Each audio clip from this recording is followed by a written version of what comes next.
নমস্কার বন্ধুরা, কমলিকা রান্নাঘরে সবাইকে স্বাগত। আজকে আমি একটি সুন্দর হালকা পাতলা রেসিপি নিয়ে হাজির হয়েছি। ডাঁটা দিয়ে মাছের ঝোল করব, একদমই কম মশলায়।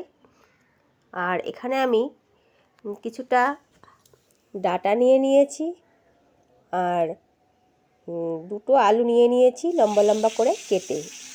তার সঙ্গে অবশ্যই তো লাগবে মাছ। তো মাছগুলো কিন্তু অলরেডি ভাজা বসিয়ে দিয়েছি। মাছটা ছিল একদমই জ্যান্ত মাছ। তো দেখুন, ডাঁটা একদম কচি কচি ডাঁটাগুলোই নিয়েছি, তার সঙ্গে লম্বা করে আলুগুলো। আর আমি কিন্তু এখানে একটু সাদা সর্ষে একদম মিহি করে বেটে নিয়েছি, আর ফোড়নের জন্য নিয়েছি রাঁধুনি জিরে আর গোটা কতগুলো লঙ্কা কাঁচা। তো এই দিয়েই আজকে রান্নাবান্না করব। তো মাছগুলো কিন্তু আমার সব ভাজা হয়ে গেছে। মাছটা জ্যান্ত ছিল, তার জন্য মাছগুলো কিন্তু একটু ভাজার সময় কুকড়ে গেছে। আর এই মাছটা দিয়েই কিন্তু এই ডাঁটা আলুর ঝোলটা খেতে খুব টেস্ট হয়। জ্যান্ত মাছের সঙ্গে ডাঁটা আলুর সঙ্গে ভালো লাগে। তো এটা দিয়েই আমি আজকে ঝোল করব। আমার তো মাছ ভাজা হয়ে গেছে। এখন আমি ওই তেলেই আমি ফোড়নে দিয়ে দেব রাঁধুনি আর জিরে। এই রান্নাটা একদমই হালকা পাতলার মধ্যে খেতে কিন্তু ভীষণ ভালো লাগে। এবার আমি ডাঁটা আলুগুলো দিয়ে দিচ্ছি। এখানে কোনো বেশি কষানোর ঝামেলা নেই, একদম মিডিয়ামভাবে রান্না করলেই তরকারিটা খেতে ভালো লাগে। তো আমি এখানে নুন আর হলুদও মিশিয়ে দেব।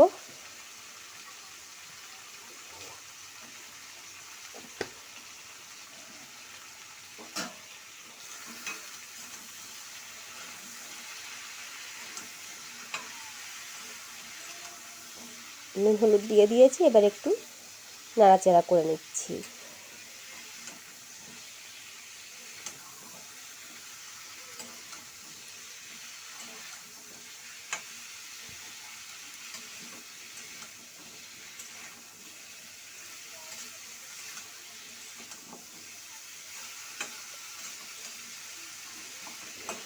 এইভাবেই কিন্তু আমি আস্তে আস্তে 5 মিনিট ধরে কষিয়ে নেব। দিয়ে দিলাম কাঁচা লঙ্কাগুলো আর একটু জিরে গুঁড়ো।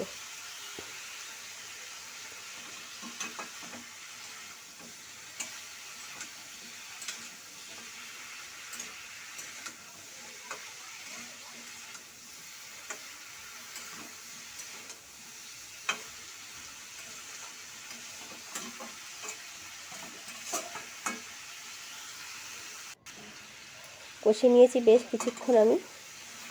এইভাবেই, ডাঁটা যেহেতু খুব বেশি কষানোর তো এখানে দরকার নেই।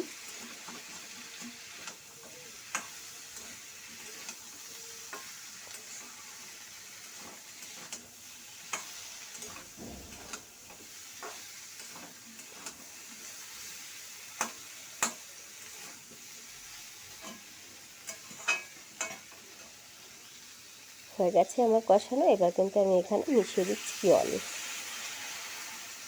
তো বন্ধুরা, আমার যারা নতুন বন্ধু হয়েছেন তারা অবশ্যই আমার চ্যানেলটি সাবস্ক্রাইব করে পাশে থাকা বেল আইকনটি প্রেস করে দেবেন।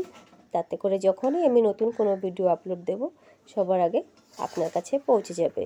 আর পুরনো বন্ধুদের অনেক অনেক ধন্যবাদ আমার পাশে থাকার জন্য। তো আমার কিন্তু ঝোলটা ফুটে গেছে। আমি আর সামান্য একটু জল মিশিয়ে দিয়েছিলাম, যেহেতু ঝোলটা তো আমি পাতলা রাখবো, তার একটু জল দিয়ে কিন্তু আমি একবারেই ঢেকে দিয়েছিলাম। এখন আমি বেটে রেখেছিলাম যে সর্ষেটা, ওটা কিন্তু আমি এই তরকারির ঝোলের সঙ্গে ধুয়ে কিন্তু আমি দিয়ে দেবো। এখানে আর এক্সট্রা কোনো জলের সঙ্গে আর আমি সর্ষেটা গুলে দিলাম না। এই ঝোলের সঙ্গেই আমি ধুয়ে কিন্তু বাটিটা পরিষ্কার করে দিয়ে দিলাম।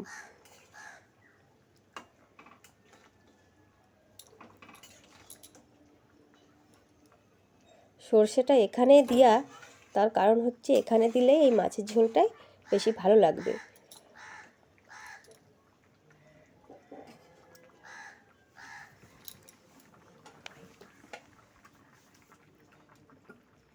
তো আমার কিন্তু সর্ষে দেওয়ার পরে যথেষ্ট 5 মিনিট মতো আমার জাল হয়ে গেছে। এখন আমি এখানে ভেজে রাখা মাছগুলো কিন্তু সবই দিয়ে দিলাম।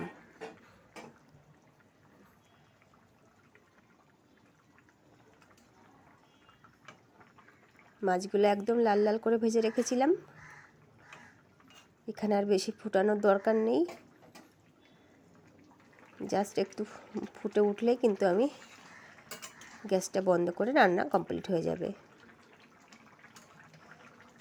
তো আমার রান্নাগুলো যদি ভালো লাগে বন্ধুরা, অবশ্যই একটু লাইক শেয়ার করে দেবেন।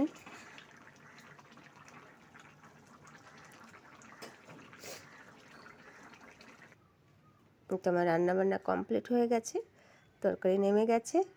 তো বন্ধুরা সবাই ভালো থাকবেন, সুস্থ থাকবেন। ধন্যবাদ।